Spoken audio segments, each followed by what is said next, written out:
Welcome to the YouTube channel of Infinity Academy. I am Saurabh Rangdale here and I am going to discuss today the questions which has been asked from the subject of hydrology engineering in the MES mains examination for 2020. We are going to discuss each and every question with explanation in detail. So the first question for the subject of hydrology of paper 2 is identify the incorrect statement pertaining to evaporation. Okay, so related with the evaporation, which of one of the following is the incorrect statement we have to identify? Evaporation is a cooling process. Yes, it is a cooling process. Other factors remaining same, an increase in pressure increases evaporation. ये statement गलत है. Increase in pressure increases evaporation, ये गलत statement यहाँ पर हमको देखने को मिल जाता है. So it is the wrong statement. When a solute is dissolved in water, there is a reduction in the rate of evaporation. It is correct. Seasonal evaporation rates depends upon the size of water body. It is also correct statement. तो देखिए, evaporation is a cooling process. Yes, evaporation is a cooling process. होता क्या है कि evaporation में जो हमारा water है, that get converts from liquid state to gaseous state. और इस वजह से किसी भी matter के लिए one stage to another state में कन्वर्ट होने के लिए क्या चाहिए होती है? काइनेटिक एनर्जी की रिक्वायरमेंट होती है, पोटेंशियल एनर्जी की रिक्वायरमेंट होती है. और जब ये मैटर वन स्टेज से अनदर स्टेज में कन्वर्ट हो रहा होता है, in that condition there is a surrounding atmosphere और उस पर्टिकुलर मैटर के बीच में अप टू द इवेपोरेशन हमें क्या देखने को मिलता है? हमें देखने को मिलता है यहां पे heat transfer. And due to this we consider that कि यहां पे क्या होती है, इवेपोरेशन जो है वो एक कूलिंग प्रोसेस हो जाती है. So statement A is correct. Increase in the pressure increases the evaporation, ऐसा नहीं है. Increase in pressure decreases the evaporation. Okay, when a solute is dissolved in a water there is a reduction in the rate of evaporation. किसी भी glass of water को हमने लिया और इसमें हमने कोई सॉल्यूट डिसॉल्व कर दिया, फॉर एग्जांपल हमने शुगर वगैरह मिला दी, तो इसके जो पार्टिकल्स होते हैं इनमें क्या है, जहां पे वाइड्स थी वाटर के पार्टिकल्स में, यहां पे शुगर चली गई और इसके साथ इन्होंने बॉन्ड का फॉर्मेशन कर लिया. So they will not break bond easily. तो कोई भी सॉल्यूट को डिसॉल्व करने से इनके बीच में बॉन्डिंग बेटर हो जाती है और इस वजह से हमें यह देखने को मिलता है कि ये जो पर्टिकुलर मैटर है ना, ये आसानी से इवेपोरेट नहीं होते हैं. They will evaporate but it will take some time. इसलिए क्या है कि there is a reduction in the rate of evaporation. So it is the correct statement. Seasonal evaporation rate depends upon the size of the water body. It is the correct statement because as per the summer time, as per the winter time, we are going to see the different rate of evaporation. Okay, and we are going to see the different rate of evaporation depending upon the various season. और इसमें depth को लेकर के, size को लेकर के बहुत एक डिटेल हमको पिक्चर देखने को मिल जाती है. So in this case also the statement is correct. So your answer will be B, which is the incorrected statement here. Next is the probable maximum precipitation at a station और a basin is the. देखिए क्या है probable maximum precipitation means it is a kind of precipitation which is of very high magnitude and very high magnitude of precipitation which is physically possible over any area. That is known as the probable maximum precipitation. तो probable maximum precipitation से related हम यहाँ पे statement देखते हैं. Rainfall of given duration that can occur with the return period of 1000 year. ऐसा कोई यहाँ पे fixed time इसके केस में नहीं होता है. It can be 100 year, it can be 200 year also. If we will take the example of the Kerala flood which was of very high magnitude for the Kerala and it was occurred in the year of 2018 and last time it was occurred in the year of 1920. So we can say that it is having return period of around 100 years. Okay, approximately. So इसका कोई ऐसा fixed duration हम नहीं कह सकते. Greatest rainfall of given duration that is physically possible. ये बिल्कुल एक correct statement है. Rainfall of given duration that has maximum probability of occurrence. Maximum probability of occurrence जैसी कोई इसके केस में चीज डिफाइन नहीं होती है. And impossibly large rainfall of given duration, ऐसा कुछ इसके केस में डिफाइंड नहीं होता है. तो बी हमारा इसके केस में आंसर हो जाएगा. Next question is in flow mass curve study The demand line drawn from a ridge line did not intersect, here it is, did not intersect the mass curve again. This represent that. इस particular question से MPSC को लगता है बहुत ज्यादा प्यार हो गया है. थर्ड टाइम इन्होंने इस क्वेश्चन को पूछा हुआ है. लास्ट टाइम भी ये क्वेश्चन आया हुआ था और इस क्वेश्चन के लिए आई थिंक सभी लोग प्रिपेयर थे और आंसर ही आप लोगों ने डायरेक्ट इसका टिक किया होगा obviously. The reservoir was not full at the beginning, ऐसा कुछ नहीं है. The storage was not adequate. The demand can not be met by the inflow as the reservoir will not refill. Okay, तो ये बिल्कुल सही स्टेटमेंट है कि यहाँ पे आपका जो फ्लो मास कर्व है कुछ इस तरीके से हमको देखने को मिलता है और यहाँ पे कहा जा रहा है कि the demand line drawn from the ridge line, है ना, यहाँ ये रिज पॉइंट होता है तो यहां से आप इसको ड्रॉ कर रहे हैं और ये से दोबारा इंटरसेक्ट नहीं कर पा रहा है. तो इसका मीनिंग ये होता है कि रिजर्वायर में क्या है कि डिमांड मीट करने की कैपेबिलिटी नहीं है किसी रीजन से, जो भी रेनफॉल नहीं हुई होगी तो उसके अंदर कैपेसिटी अवेलेबल नहीं होती है. Okay, so that is the C correct answer here. The reservoir is wasting water by spill, ऐसा कुछ नहीं है. So C will be correct answer for this. Next question is due to deposition of sediments by inflowing water in storage reservoir.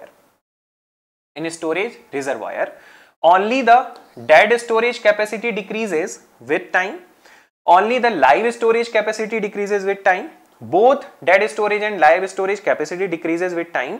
The total storage volume remains constant due to increase in valley storage. अब देखिए क्या है. First of all, we need to understand what is the live storage and what is the dead storage. देखिए, dead storage means it is a minimum water level which is required in any dam. किसी भी dam में एक minimum water level हमेशा require होता है which has been not used for any purposes. हम उसे किसी पर्पस के लिए यूज नहीं कर रहे होते हैं और this water can be pumped out only. Okay, this water can be pumped out, हम इसे किसी भी यूज के लिए नहीं ले रहे होते. That is known as the dead storage. Then there is a live storage. Live storage means the water which has been used for power generation purpose, है ना, navigation purpose, down stream side में spill करने के purpose के लिए जो use हो रहा है, that is the live storage. Okay, the water is coming and going, we are using it, that is the live storage. So when there is a deposition of the sediments, so sediments जब deposit होने लग जाते हैं, in that case obviously आपका जो dead storage है उसमें in the place of water sediments are going. Similarly sediments are coming with the live storage and getting deposited. So in this particular case, the live storage as well as the dead storage both are going to decrease. Okay, so both dead storage and live storage capacities decreases with the time, है ना. And for this we are defining one more term, trap efficiency, जो कि capacity inflow का ratio होता है. उसके basis पे भी हम sedimentation, deposition और डैम की रिजर्वायर की इफिशिएंसी को फाइंड करते हैं. तो all this things we are going to see कि जो इनफ्लो आ रहा है, how much sediments has been deposited. Okay, so here answer will be C in this particular case. Next is which of the following pairs of terms used in ground water hydrology are not synonymous, है ना, synonymous नहीं है.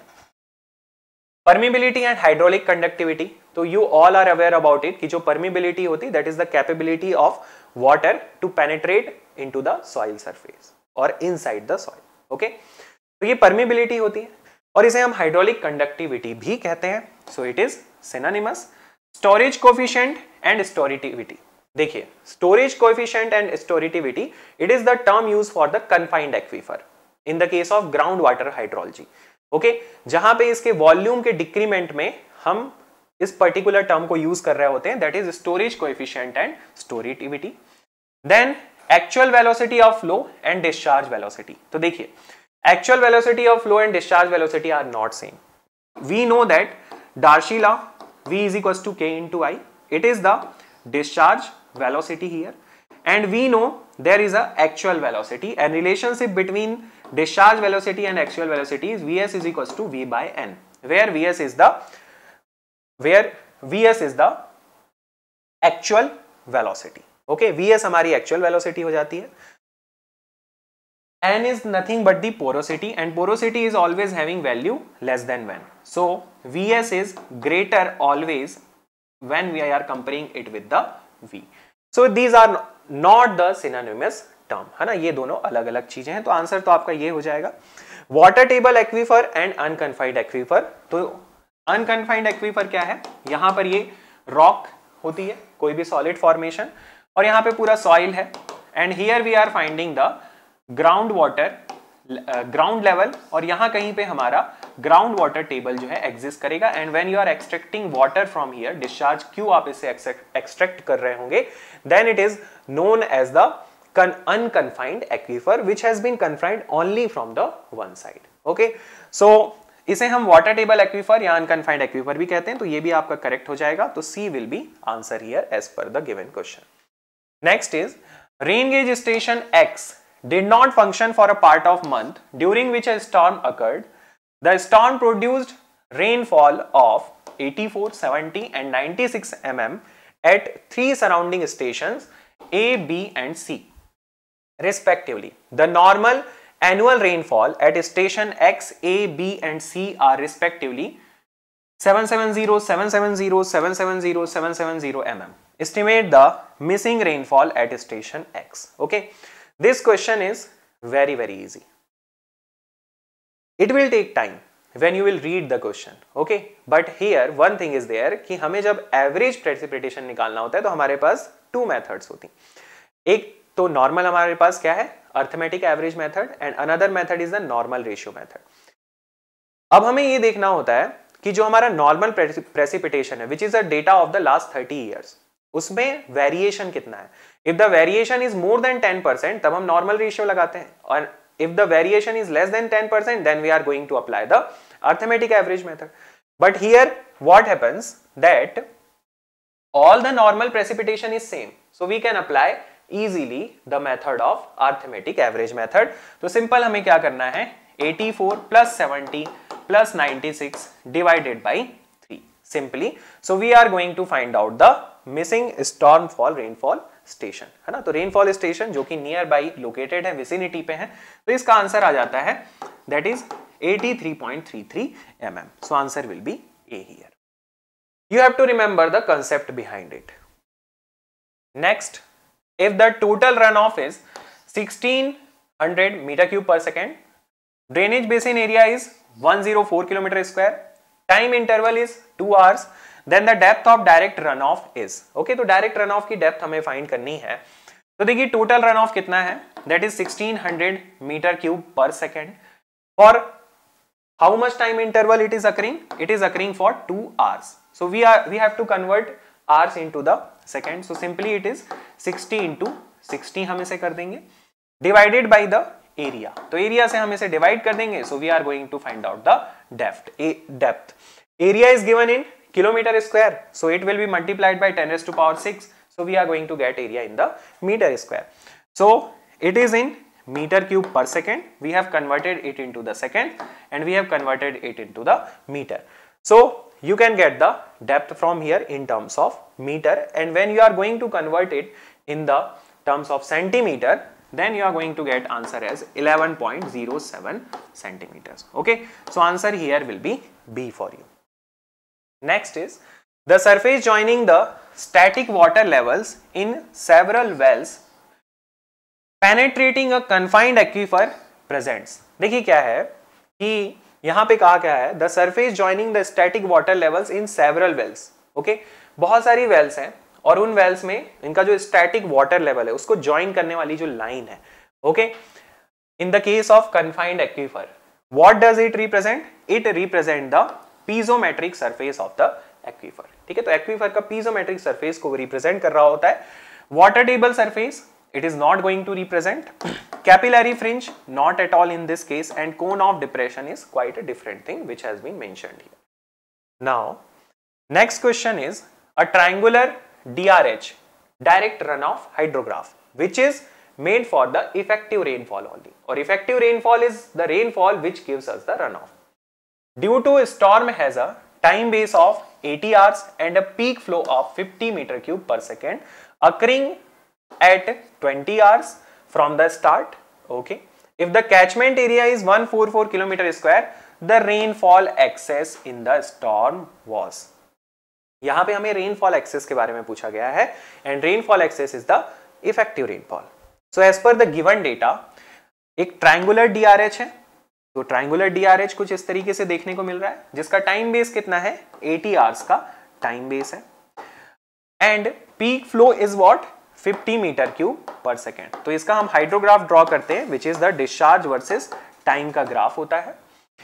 20 hours पे आपका peak जो है देखने को मिल रहा है फ्रॉम दी स्टार्टिंग।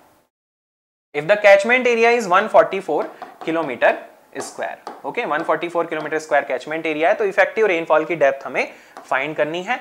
और DRH के बारे में बात की गई है, तो DRH से जो भी हम रेनफॉल की डेप्थ फाइंड करेंगे that is by default is the effective rainfall depth और द रेनफॉल एक्सिस। यदि हमें कहा जाता टोटल रेनफॉल डेप्थ फाइंड कर लिए, तो हमें यहाँ पे क्या करना पड़ता है, इसका फ्लड हाइड्रोग्राफ ड्रॉ करना पड़ता, बेस फ्लो हमें पता होता तब वो फाइंड कर पाते। बट क्वेश्चन यहाँ पे हमें एक लिमिटेड डेटा का गिवन है, सो यहाँ पे हम क्या करेंगे, to find out the runoff area of the triangle कितना हो जाएगा, area under the hydrograph gives us what volume of the runoff, तो area under the DRH is equal to half of discharge metre cube per second into base, base is how much 80 hours आपका base है, इसे आप again seconds में convert कर लेंगे for ease in calculation, so it is 60 into 60 is equal to area is how much 144 kilometre square, so 144 into 10⁶ ये metre square में convert हो गया into x, ओके क्या है that is the rainfall depth. So while solving it we are going to find out in terms of centimetre, पहले तो हमें यहां मीटर में वैल्यू मिल जाएगी that is 0.05 and we are going to get in terms of centimetre that is 5 centimetre, okay so answer here will be C। So this particular question is also easy, but as in our examination calculator is not allowed, so it becomes little tough, है ना, क्योंकि आपको calculation करने में थोड़ा time चला जाएगा, so we have to do the practice to improve our calculations here, okay। So these all are the questions for the subject of hydrology। So admissions are open for the mains batch and foundation batch also। Recently our prelims examination has been conducted, so you can join all these batches, and thank you so much everyone for watching this video, and we will bring such more sessions and videos for you.